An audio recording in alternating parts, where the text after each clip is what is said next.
Desmond et Christie. Je pense que vous avez entendu parler de cette histoire-là, qui est en train de tourner sur les réseaux en ce moment. Le divorce de deux influenceurs, je pense qu'on peut les appeler comme ça, Desmond et Christie. Depuis que j'entends parler de cette histoire-là, ça me démangeait d'en parler. Il faut qu'on en parle. On a désaltéré avant qu'on commence. C'est un couple personnellement que j'avais commencé à suivre il y a quelques années par l'intermédiaire du gars de Desmond, parce que lui il faisait de la vidéo, et donc comme je suis dans la vidéo, il avait un business justement orienté dans la vidéo, il faisait des mariages, etc. Et puis je regardais un peu comment il structurait son business pour pouvoir avoir des conseils, donner des conseils aussi à l'ancienne. Donc avec sa femme, ils avaient leur couple avec qui ils publiaient justement des vidéos sur les réseaux par rapport à leur couple. Et puis il y a quelques jours, il y a une grosse nouvelle qui est tombée sur les réseaux, donc confirmée par TMZ, l'annonce de leur divorce. Ah! Branle-bas de combat sur les réseaux sociaux et dallage d'organes sur la voie publique. Ça a provoqué énormément de réactions justement chez les gens, parce qu'ils étaient déjà premièrement étonnés, on va en parler, premièrement du divorce.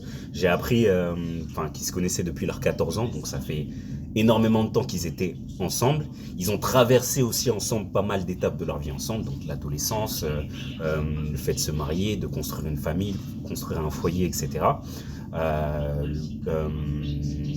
Monter un business ensemble, devenir riche, etc. Donc ils ont traversé énormément d'étapes de la vie ensemble.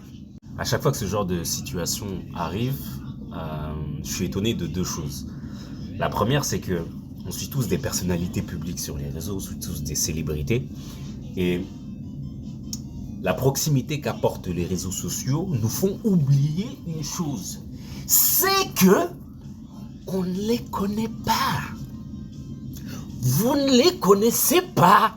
Quand on consomme ce genre de contenu sur les réseaux, il ne faut jamais oublier que ce que ces gens partagent, que ce que ces gens nous montrent, n'est que la vitrine de leur couple.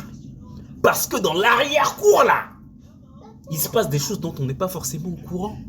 Et oui, n'oublions pas non plus que l'image qu'ils véhiculent sur le réseau, c'est leur business. Ça représente des pépettes. Ça représente des milliards de dollars. Deuxièmement, vous êtes étonné de leur divorce. Dites-moi, vous êtes étonné de quoi? Vous êtes étonné de quoi? De quoi?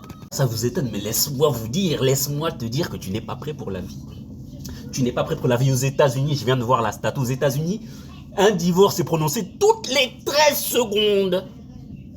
On va voir. 50% des mariages se terminent en divorce.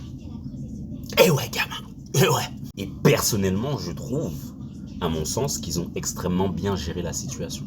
Parce qu'un mariage ou un couple, tout simplement, où seules les personnes concernées sont au courant des histoires qu'il y a, sont les meilleurs couples, à mon sens. Parce que lors de l'union de deux personnes, c'est pas seulement un couple qui se crée, mais c'est aussi la formation d'une nouvelle famille. Ils ont eu des enfants, ils ont de la famille. Donc, il y a toutes ces personnes-là, en fait, qui sont impliquées dans leur mariage. Et de la même manière, lorsqu'il y a des choses qui se passent mal au sein du couple, lors de séparation, toutes ces personnes-là aussi sont impliquées. Puis n'oublions pas, on ne les connaît pas. Je sais pas exactement qu'est-ce qui s'est passé, on sait pas exactement. Ils se connaissent depuis l'âge de 13 ans. Tu sais combien d'étapes tu as traversé dans ta... Tu vois ça là, il n'y a que quand tu vis dans la situation que tu peux connaître véritablement qu'est-ce que ça représente, pourquoi t'as signé. Moi, il n'y a que depuis quelques années que j'ai compris véritablement ce que ça représentait. Eh ouais, gamin, eh ouais. Je me suis marié en 2015. J'ai 53 ans aujourd'hui.